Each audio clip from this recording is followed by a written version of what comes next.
Sebuah video berdurasi 32 saat tular di media sosial memaparkan aksi seorang murid lelaki membuli seorang lagi murid dengan aksi tinju dan kungfu bertubi-tubi. Lebih mengejutkan, pelaku sempat memberikan arahan kepada perakam sebelum memulakan pukulan.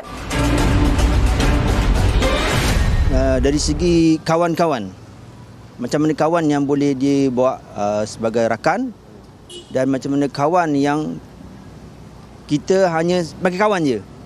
Dia ada dua perbezaan.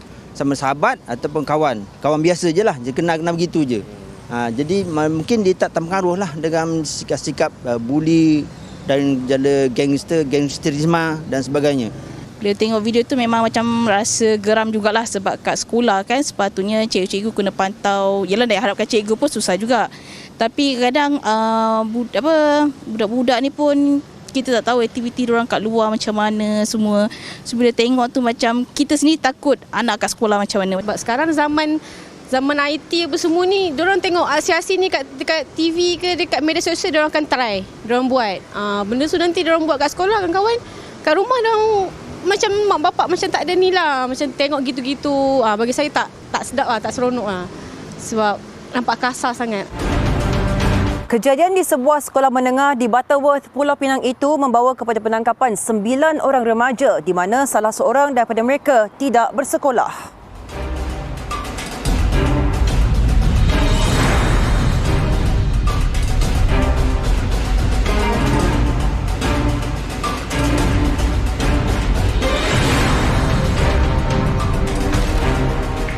Pada 18 Mei 2023 telah terkesan dua buah video yang telah tular di laman sosial.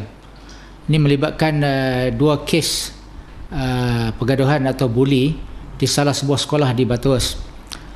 Kes yang pertama melibatkan seorang murid tingkatan 2 telah dipukul oleh murid tingkatan 3. Kejadian itu berlaku pada jam 1 tengah hari di dalam tandas sekolah.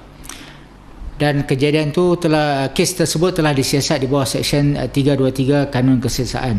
Dan untuk kes yang kedua pula melibatkan seorang murid tingkatan 1 telah dipukul atau dibuli beramai-ramai oleh beberapa orang murid sekolah dan seorang bekas murid sekolah. Kes tersebut berlaku pada jam 3 petang di dalam tandas sekolah tersebut. Pihak polis telah pun membuat tangkapan bagi kes kedua dan telah pun diberi jamin polis setelah rakaman percakapan diambil.